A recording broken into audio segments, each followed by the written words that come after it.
I was a pirate. I robbed many ships and otherwise led a very rough, wild life. Hi, I'm Wilhelm. This video is not about a near-death experience. The people you're about to meet have actually died and have been speaking through a channel describing what they encountered on the other side, including the shocking truth revealed during their life review. This is truly eye-opening material. And in this video I will share 3 such accounts, one by an assassin, one by a spy, and one by a pirate. You wouldn't want to miss any of them. Let's begin with the assassin. In my last earthly life I belonged to those who committed a great deal of damage through their rebellious actions. I was very young when I joined this group and was excited about everything they told me there. I didn't give it a single thought that so many innocent people would be harmed by us and the sufferings we caused. I saw it as a heroic action and enthusiastically followed those who gave us the orders. So I participated in the assassinations of high-ranking officials. I myself was also killed by a bomb, because the attempt failed. Here I spent a very long time in darkness. I wandered around, looking for my friends. No one could be seen anywhere. Then I returned to Earth and had to endure the mourning and pain that my relatives went through because of me. I also had to experience all the grief of those who had come to harm through us. I begged them for forgiveness, pleaded with them not to hold anything against me, but they didn't hear me at all. Then the messenger brought me back into a house where some of our kind were already living. They too were deeply repentant.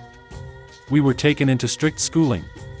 They said to us, "You were still very young and were not strong enough to stand up to those evil people and to recognize what you had caused. Therefore, much grace will be given to you. Furthermore, your loved ones are praying a great deal for you." And so we endured everything again and again. Yes, when the group on Earth planned new acts of terror again, we were supposed to prevent it, but that was often hardly possible because nobody could hear us nor wanted to hear us. And an infinite number of dark spirits were also part of it. They pushed us away and prevented us from fulfilling our task properly.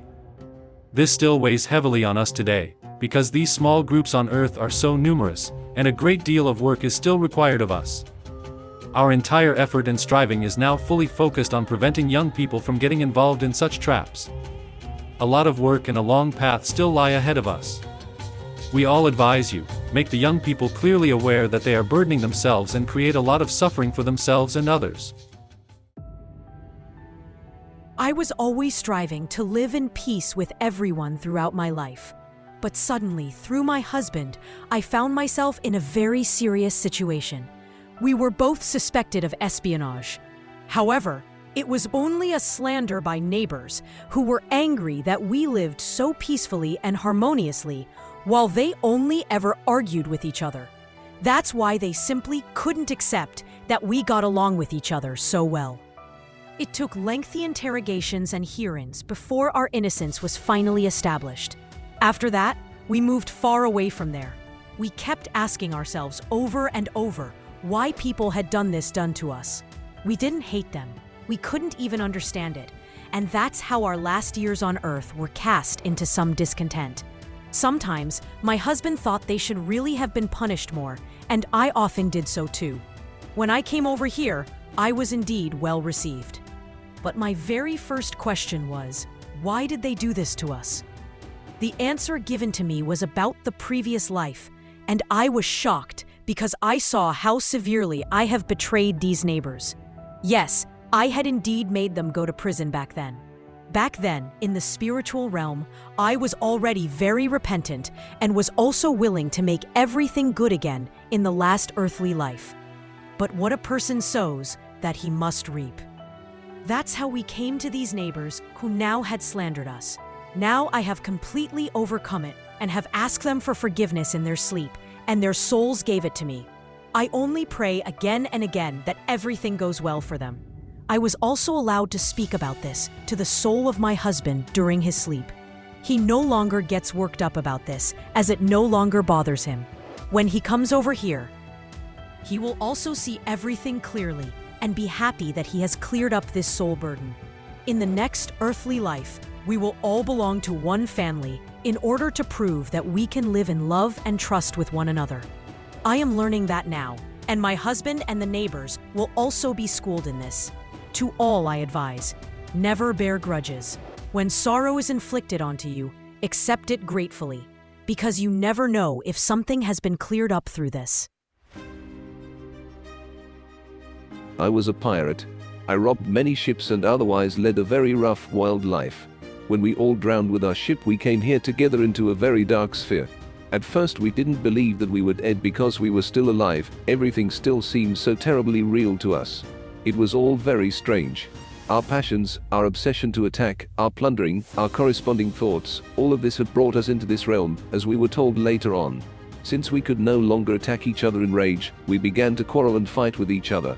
But even then we had to realize that this didn't solve anything. Even if we were still deeply enraged, we achieved nothing. This became the fate of many of us, because they did not want to free themselves from it. Eventually I myself found it ridiculous and withdrew into a corner to think things over thoroughly. Then the images of my life came rushing toward me, and a voice told me exactly what I had done, so I had to recognize what cruelties I had committed. My soul trembled and began to think of something more positive. But it needed a very long time. Again and again that voice came with encouragement and directed me inward, away from all the others, until I finally asked to be allowed to go a different path. That was when I was going through a very rough time of expiation, until my whole way of life was completely compensated for, and I was glad when those images no longer appeared. From the spiritual perspective, I was allowed to comprehend a lot, and I recognized that I had created many enemies through my way of life, and that I had to ask them all for forgiveness, so that they could forgive me. That was one of my most difficult tasks here, because as soon as I approached my former enemies, they withdrew, cursed me, and wanted nothing to do with me. It took a great deal of patience and a great deal of love until I succeeded in turning these enemies into friends. Again and again I was shown my transgressions, and again I tried to follow the counsel of the messengers to clear up everything. Step by step I was led into the light until I am now allowed to report this here today, and for that I am deeply grateful. No one has the right to fight another in order to gain advantage for himself. Everyone should rather strive to help the other, to stand by him and to rejoice with him in all that is good and beautiful. That is the one thing I can recommend to everyone. These reports came through the medium Sandra Lange, who published them all in many books. Unfortunately, most of them are now out of print.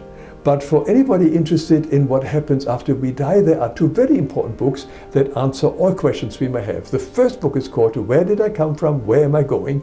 And Living and Dying in Order to Keep Living by Gabriele. Links to both books are beneath this video.